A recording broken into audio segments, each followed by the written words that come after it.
If I had one plane, it would be the block plane. It's the most handy, versatile plane that we have in the workshop.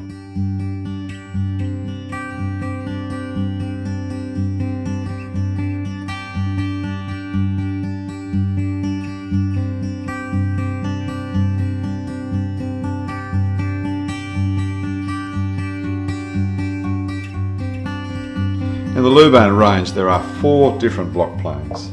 This one here, commonly referred to as an apron plane, because it's small enough to go into your apron. This one here is for rebating, so we've got the blade which goes side to side. Then with the other 2 we have the low angle one and the standard one. And you notice the angle of the blade in here is quite different between them. Block planes were developed really particularly for working on end grain, because the blade is really low, so it works fantastically across the grain. So that's why I love the low angle block plane for working end grain. It is very hard to beat. So one of the other lovely things about this block plane is it has an adjustable throat. In other words, you can change the size of the opening in front of the blade. When you want a finer shaving, you close it up. If you want a coarser shaving, you open it up. So that's pretty straightforward. The little knob here, just going to loosen that. And the little lever there works on a cam, which enables us to open and close the throat just here. So the idea is that as the shaving comes up around the corner, the back of it is broken. And so that's what helps it to come up and around. So we want a finer shaving, want to close that right up. And it's one of the really handy things about this beautiful block plane. General rule of thumb with block planes, the bevel is up, which is different to your bench planes where normally the bevel is down. What I'm going to do is just show a few different methods of using the wonderful block plane for working end grain, which is what it excels at. So it's called a block plane because they used to be used, amongst other things, for facing off butcher's blocks, which is all end grain. And so they're just ideal for that, with that really low angle of the blade for shearing off the fibres. So imagine I'm going to make a piece of furniture. I want nice, crisp, clean shoulders or something. So all I'm going to do is cut an end off this piece of wood here. I'm using a bench hook. So a good old-fashioned bench hook, fantastic for protecting the bench. So I'm just going to push that up against here, use a saw just to saw this off. So I've got a cut which is straight off the saw. Now I'm pretty happy with that. That's beautifully square that way and that way, but it's a bit rough. I want to get rid of all of those saw marks off there. So to do that, I'm going to just flip this over where I've got it set up as a shooting board.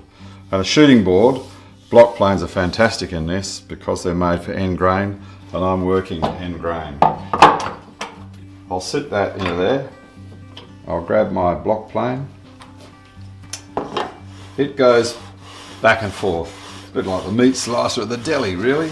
Goes back and forth. What I'm going to do is feed the piece of wood in. You hear that sound? And what you'll see is all those little tiny bits of end grain fibres coming off.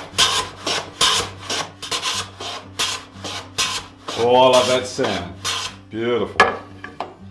So you can see we've got this beautifully clean, awesomely square, both directions. Nicely square that way, beautifully square that way, all done.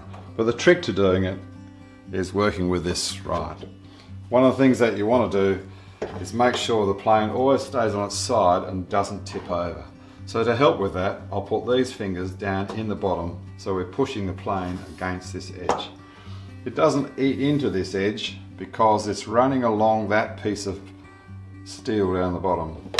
The other thing is I'm pushing with this part of my hand here, and I've got my finger up in there just to help keep it in the right spot. And then we just got to make sure we feed the right amount in. If I push too much out, we end up making it rounded. So it's just that subtle feed with that nice flowing back and forth. You can see these amazing shavings are all just little bits of end grain. So that will be as square as my shooting board is. So that's a fantastic way of getting a really nice, clean end here, which is square in all directions, and it's also got rid of all those saw marks. If I need to make it a bit shorter, I can just sizzle a little bit more off doing that. Wonderful for making box parts. So both the standard and the low angle block planes, fantastic for this. But of course, the apron plane is no good because it doesn't have a straight side. It has a curved side to it. So it doesn't sit happily on here, and you can't get that running nice and true. So it's great for other things, but not so good on a bench. Yeah. So the rebating block plane is also no good because the blade comes to the edge. So if I was to use that along here, it would be chewing away at the runway, the side of the shooting board here. That's no good. So here I have a larger piece of end grain. Imagine I was making a kitchen chopping board or something. I've got the ends I want to clean up. I don't have a shooting board, so I'll just show you a couple of different methods. So one of them is to mount the piece of wood in the vise like that. So I might have saw marks here I want to get rid of. So I'm going to use the block plane on the end, but I'm going to be careful not to go all the way through because that might create a blowout on the other side. So pressure on the front hand keeps it nicely engaged and flat, and I'm going to go back and forth like this. So I'm going about 2/3 of the way through, and I could even fine that down even more than I had it on the shooting board. So nice and fine in here. So what I'll do then is I'll come around this side and I'll plane back the other direction.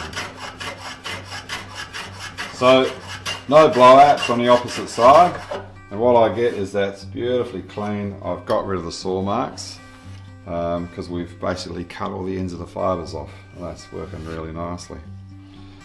But what if I want that to know it's dead square? So here's the trick. I'll grab a piece of wood. I'm going to lower this down in the vise so we make that flush with that piece of wood.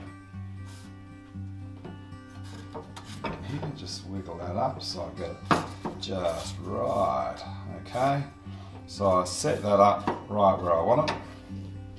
Do up the vise. I'm just going to move this over away from the edge a little bit. I want that to be still. I could pin it down, or I could use something like hold fast to hold it right where it is. Just the hold fast hanging on. Okay, so now what I'm going to do is to run my plane with the tail over on this piece of wood. So the blade is automatically skewed. I'm going to do the same thing. I'll come from the two ends.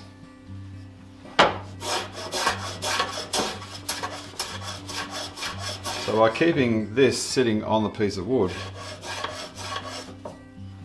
I know that the inside jaw of my vise is 90 degrees to the bench top. So this gives me beautifully clean, and it'll actually stop cutting when I've got that exactly right, because it'll just be sliding back and forth on here. The important thing is just keeping the pressure out the back end this time, and having that skew on an angle just helps that to cut even better. So not only do we get that beautifully cleaned up, we also get it that edge square to the face as well. Simple, hey? So one of the things that I love about the block plane is it's fantastic, so easy for removing arrises off the edge of the piece of wood. That's that very sharp corner, which we commonly do in furniture making to get rid of that sharpness. So, apron plane, for example, beautiful, made just to sit in your hand, one-handed, index finger a little hollow, grip it like that, and just beautiful for taking that sharp edge off.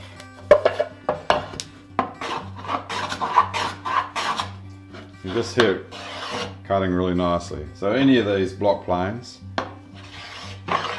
work beautifully for that job.